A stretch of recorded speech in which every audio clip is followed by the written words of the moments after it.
నిన్న మొన్నటి వరకు కూడా ఈ స్టాక్ ఒక డార్లింగ్ స్టాక్ అండి. ఈవెన్ స్టాక్ తాలూకా గ్రోత్ చూసినా, స్టాక్ ప్రైస్ చూసినా చాలా స్పీడ్గా పెరిగాయి. కానీ ఒక్కసారిగా బంధన్ బ్యాంక్లో ఎందుకింత షార్ప్ ఫాల్ వస్తుందనేది ఖచ్చితంగా మనం తెలుసుకోవాలి. అందరూ ఏమనుకుంటున్నారంటే రిజల్ట్స్ వచ్చాయి, బాగా రాలేదు, పడిపోతున్నాయి అనుకుంటున్నారండి. కానీ రీసెంట్గా వచ్చిన రిజల్ట్స్ డిజాస్ట్రస్ రిజల్ట్స్ అయితే కాదు. మరెందుకు పడిపోతుందో తెలుసా?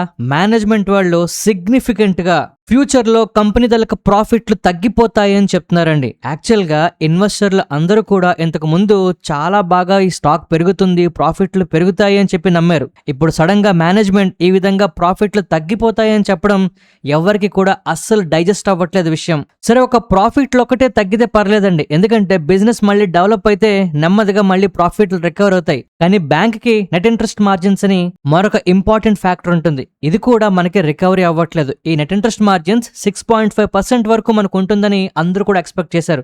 కానీ 6.2% మాత్రమే ఉంది. అండ్ ఇందులో కూడా ఫర్దర్గా నెక్స్ట్ 2 quarters వరకు ప్రెషర్ ఉంటుంది అని చెప్తున్నారు. అంటే ఇక్కడ ఏం జరుగుతోంది? నెట్ ఇంట్రెస్ట్ మార్జిన్స్ అంటే సింపుల్ గా కంపెనీ తాలూకా బిజినెస్ క్వాలిటీ తగ్గిపోతోంది. లోన్లు ఇస్తోందండి బ్యాంకు, ఆ లోన్లు సరిగా ఎవరు కట్టట్లేదు. సో కొంత ప్రెషర్ క్రియేట్ అవుతోంది. ఈ ప్రెషర్ ని కాస్త తగ్గించడానికి ఏం చేస్తున్నారు? ఇంట్రెస్ట్ రేట్లు ఆటోమేటిక్ గా ఎక్కువ చేసి డిపాజిట్లు తెచ్చుకోవడానికి బ్యాంక్ ట్రై చేస్తుంది. కానీ వాటి మీద వచ్చే ఇంట్రెస్ట్ తగ్గిపోతుంది బ్యాంకుకి. సో ఓ పక్క మార్కెట్లో లిక్విడిటీ తగ్గిపోతుంది, మరో పక్క డిపాజిట్స్ ఎక్స్పెన్సివ్ అయిపోతున్నాయి బ్యాంకుకి. ఎక్కువ వడ్డీ రేట్లు ఇస్తేనే ఈ బ్యాంక్ లో ఇన్వెస్ట్మెంట్ చేస్తారండి, లేదంటే ఇంతకన్నా సేఫ్ బ్యాంకులు ఉన్నాయి కదా అని చూస్తున్నారు. సో ఈ టైంలో డిపాజిట్ రేట్స్ ఇంచుమించుగా మిగిలిన బ్యాంకుల కన్నా 20 basis points ఎక్కువే ఇస్తున్నారు వీళ్ళు. దీని తాలూకా ప్రభావం నెక్స్ట్ క్వార్టర్స్ లో ఇంకా ఎక్కువ కనిపించబోతోంది. అండ్ ఇక్కడతో అయిపోయింది అనుకుంటున్నారా అండి? కాదు. టెక్నాలజీ, ఆపరేటింగ్ ఎక్స్పెన్సెస్ ఇవన్నీ కూడా మిగిలిన బ్యాంకుల కన్నా కంపేర్ చేస్తే ఎక్కువే ఉంటున్నాయట. కంపెనీ తాలూకా అసెట్స్ ని ఆపరేటింగ్ క్యాపెక్స్ తో కంపేర్ చేస్తే అప్రాక్స్ గా 4.3% ఎక్కువైపోయిందట ఈసారి. అంటే ఉన్న ఆస్తులతోని ఖర్చులు కంపేర్ చేస్తే క్యాపెక్స్ ఎక్కువైపోతుంది. ఇది 4.2% గా ఉంటే ఒక లిమిట్ లో ఉంటుంది అనుకున్నారు, కానీ ఆ లిమిట్ దాటి 4.3% నమోదు చేసిందట. అండ్ రీసెంట్ గా కంపెనీ తాలూకా టెక్నాలజీ మీద ఇన్వెస్ట్మెంట్లు చాలా మేజర్ రీజన్స్ గా కనిపిస్తున్నాయండి ఎక్స్పెన్స్ పెరగడంలో.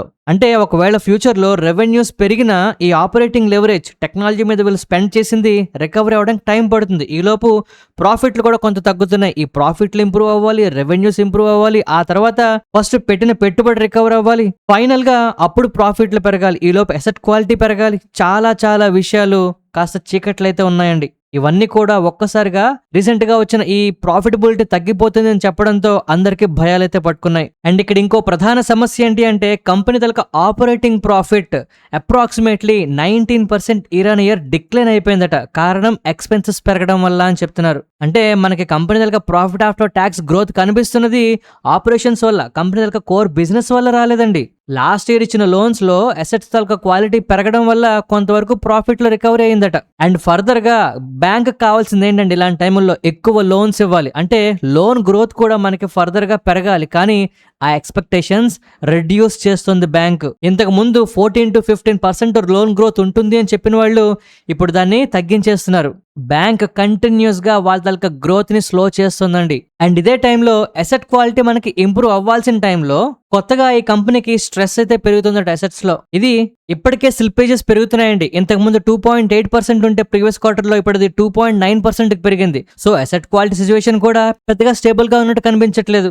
అండ్ ప్రీవియస్ గా ఉన్న వాటిల్లో రికవరీ వస్తున్నా అది కూడా ఫుల్ ఫ్లెజ్డ్ గా జరగట్లేదు. అయితే ఈ కంపెనీకి ఉన్న ఒకే ఒక్క పాజిటివ్ విషయం ఏంటంటే వీళ్ళు రీసెంట్ గా సెక్యూర్డ్ లోన్స్ వైపు స్ట్రక్చరల్ గా వీళ్ళు షిఫ్ట్ అవుతున్నారండి. సెక్యూర్డ్ లోన్స్ లో మార్జిన్స్ తక్కువ ఉంటాయి. ఇంతకు ముందు మైక్రో ఫైనాన్స్ లోన్స్ వీళ్ళు చాలా ఎక్కువ ఇచ్చేవారు. దాని మీద రిస్క్ ఎక్కువ ఉండడంతో ఆ రిస్క్ తగ్గించుకోవడానికి సెక్యూర్డ్ లోన్స్ పోర్ట్ఫోలియోని పెంచుతున్నారు. ఇది పోర్ట్ఫోలియో తలక సేఫ్టీని పెంచుతుంది, కానీ ఈ లోన్స్ ఏంటి అంటే రిస్క్ తక్కువ ఉంటుంది, ప్రాఫిట్ తక్కువ ఉంటుంది. అంటే నెట్ ఇంట్రెస్ట్ మార్జిన్స్, ROA అన్ని తగ్గుతాయి అనమాట. మరి స్టాక్ పరిస్థితి ఏంటి? ఇంకా ఎంత పడుతుంది? లేదు అంటే ఇందులో రికవరీ వస్తుందా అంటే రీసెంట్ టైమ్స్ లో స్టాక్ లో వచ్చిన గ్రోత్ ఎంత వచ్చింది అంటే ఇప్పుడున్న ప్రాబ్లమ్స్ అన్ని క్లియర్ అయినా ఇంతకన్నా పెరగడానికి ఛాన్స్ తక్కువ అనేలాగా పెరిగిపోయిందండి. మీరు డైలీ చార్ట్ తీసి చూడండి, మీకే అర్థమవుతుంది. రీసెంట్ లోస్ నుంచి 40-50% అమాంతం పెరిగిపోయింది. అండ్ ఇదే గ్రోత్ ని ఇన్వెస్టర్లు అందరూ ఎక్స్పెక్ట్ చేస్తున్న టైంలో ఓ పక్క మార్జిన్స్, మరో పక్క క్రెడిట్ కాస్ట్, మరో పక్క ROI ఇలా అన్ని విధాలుగా ఇబ్బంది పడ్డం.